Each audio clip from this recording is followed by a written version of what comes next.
Stalemate. Late one evening, Percy and Toby were settling down for the night, but Thomas was nowhere to be seen. "Where is he, Toby?" asked Percy. "This is the 4th night in a row he's been late. Something is going on."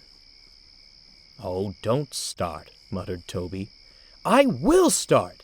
They don't turn the lights off until after he gets back, and I need my sleep. I can't pull the mail run with no sleep, you know." Just then, Thomas arrived. "Sorry I'm late," he said. "Some sheep strayed onto the line, and we had to wait for the farmer's dog to—" "Oh, here we go," said Percy. "Well, excuse me, Oh, enough, you two, please. Percy, just like you said, we need our sleep. I'm not going to have this tonight. I mean, you remember the last time you two got into a pointless squabble." "And just when was that?" "Oh, you should remember." And this was the story that Toby told. Percy was cross, and he was letting Toby know it. "It was only one trick," he huffed. "Besides, he would have done the same to me. What right does he have to be so cross?" Toby sighed. A few weeks ago, he and Percy had played a trick on Thomas by pretending Percy was a ghost. They thought it was quite funny, but Thomas didn't.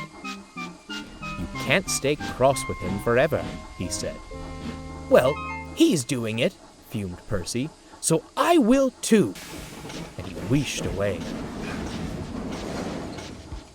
Thomas was also in bad spirits. Annie and Clarabelle tried to help. "It's been ages since that," she said. "I'm sure he's sorry," added Clarabelle.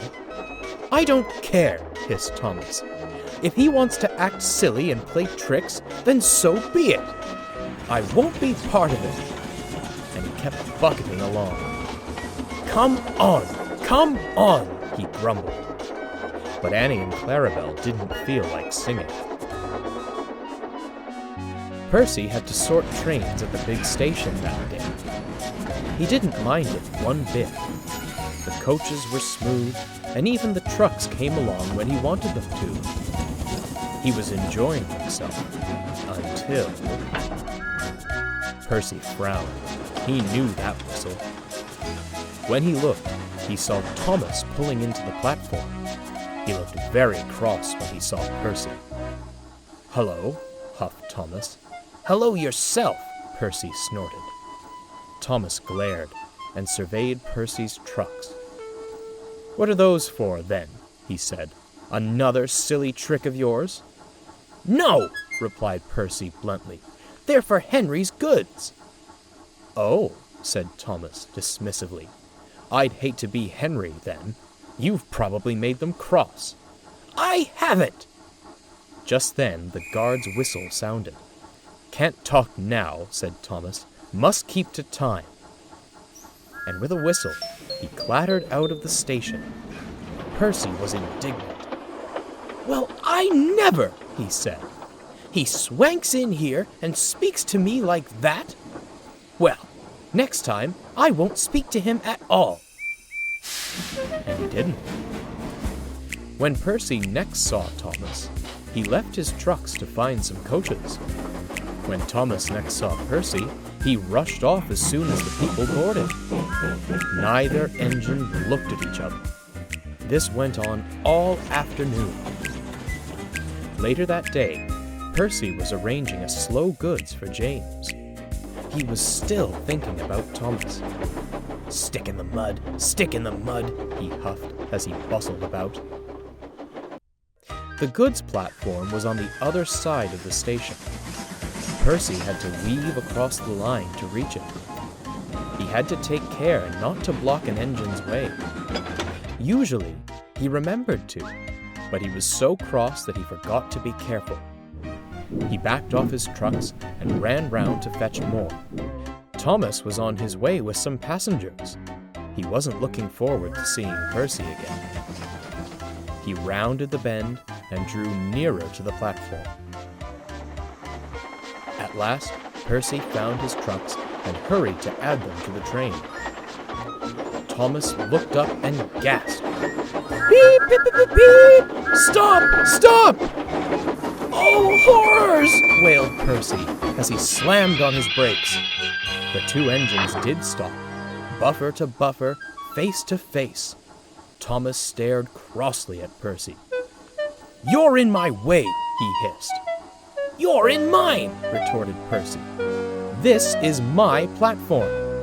And this is where I'm shunting." Both engines wheezed furiously. "If you won't go," seethed Thomas, "then neither will I." "Fine," said Percy. "Then I won't." And they didn't.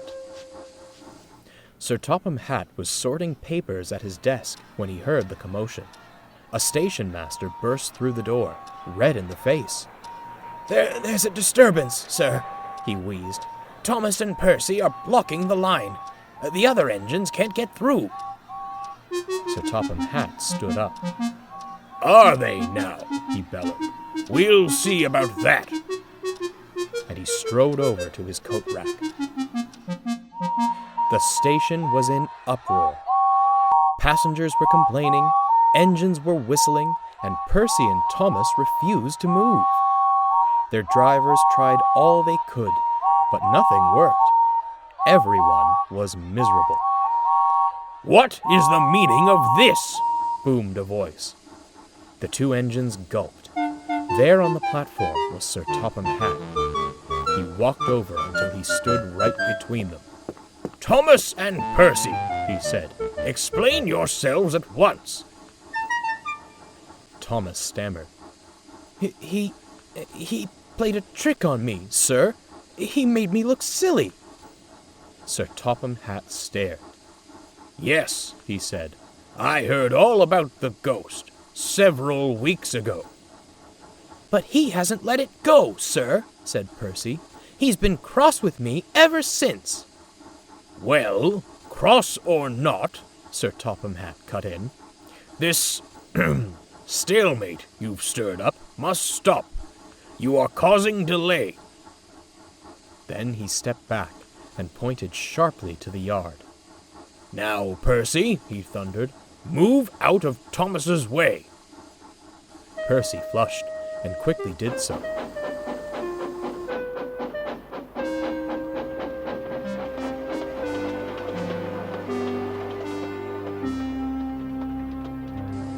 Thomas stifled a laugh.